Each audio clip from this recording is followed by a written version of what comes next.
अब सारे दुनिया में हम जाके ये फोटोज दिखाने वाले हैं to expose the actual face of Pakistan. विश्व मंचे अभिषेक पाकिस्तान के कड़ा वार्ता। বিশ্বের দরবারে পাকিস্তানের মুখোশ খোলার জন্য প্রমাণ নিয়ে হাজির ভারত। কিভাবে কাশ্মীরে জঙ্গিদের পাঠিয়ে পাকিস্তান মানুষকে হত্যা করে, কিভাবে নাশকতার কারখানা তৈরি করেছে তা বিশ্ব মঞ্চে বুঝিয়ে বললেন অভিষেক বন্দ্যোপাধ্যায়। পৃথিবীর নানা দেশে ভারতের 7টি সংসদীয় টিম গেছে, 33টি দেশ সফর করতে তৎপর সংসদীয় দল। ভারতের প্রতিনিধি দলের একটি টিমে রয়েছেন অভিষেক বন্দ্যোপাধ্যায়। টোকিওয় প্রবাসী ভারতীয় থেকে সে দেশের রাষ্ট্রনেতাদের সঙ্গে আলোচনায় অভিষেকের কড়া বার্তা, ভারত পাকিস্তানের সন্ত্রাসের কাছে কোনো মাথা নত করবে না। পাকিস্তান যে ভাষা বোঝে সেই ভাষাতেই ভারত কথা বলবে। পাকিস্তানের মাটিতে জন্ম নেওয়া সন্ত্রাসকে লালন পালন করতে দেওয়া হবে না। এখন ভারতের সঙ্গে যা হচ্ছে তা অন্য দেশের সঙ্গে হতে পারে। সন্ত্রাস কখনো শেষ কথা বলতে পারে না। অকাট্য তথ্য হাতে নিয়েই পাকিস্তানকে শিক্ষা দিতে নেমেছে ভারত। দিল্লির শান্তিপূর্ণ সহাবস্থানের সুযোগ যাতে পাকিস্তান না নিতে পারে সে কথাই জাপানের রাষ্ট্রনেতা ও অনাবাসীদের কাছে তুলে ধরলেন তিনি।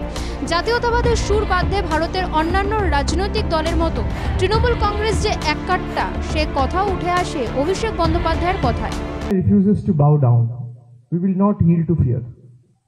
We have learned to give you the reply in the language you understand. I belong from a political party who is in the opposition. It's in public domain. You all have seen that I have said that Pakistan needs to be taught a lesson in the language they understand. 9 সদস্যের প্রতিনিধি দলে রয়েছেন অভিষেক বন্দ্যোপাধ্যায়। জাপানে পা রেখেই টোকিওতে জাতির জনক মহাত্মা গান্ধীর মূর্তিতে মালা দিয়ে শ্রদ্ধা জানান অভিষেক সহ সংসদীয় দলের প্রতিনিধিরা। তারপরই তারা চলে যান টোকিওতে ভারতীয় দূতাবাসে। জাপানের বিদেশমন্ত্রী তাকেশি ইওআয়ার সঙ্গে টোকিওতে বৈঠক করেন প্রতিনিধি দলের সদস্যরা। ভারত ও জাপানের সম্পর্ক আরও সুদৃঢ় করার বিষয়ে আলোচনা হয়েছে। ভারতের সঙ্গে সহমত পোষণ করে সন্ত্রাসের ষড়যন্ত্রীদের শায়েস্তা করার পক্ষেও সওয়াল করেন জাপানের বিদেশমন্ত্রী। তৃণমূল কংগ্রেসের নেতৃবৃন্দ জাতীয় স্বার্থে কেন্দ্রের পাশে থাকার কথা তুলে ধরেছেন। অভিষেক বন্দ্যোপাধ্যায় বাংলার বীর বিপ্লবী রাসবিহারী বসুকে সম্মান জানাতে গিয়ে দেখেন তার সঠিকভাবে সম্মান প্রদর্শন করা হচ্ছে না।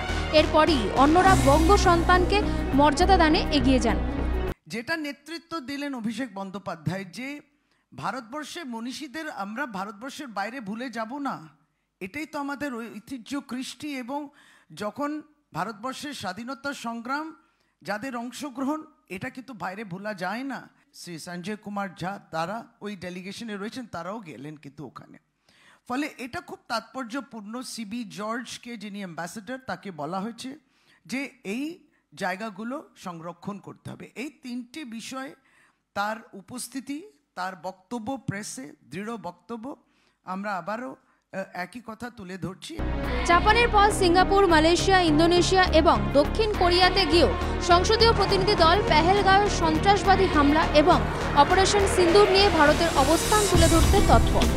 ব্যুরো রিপোর্ট, বাংলা জাগরণ।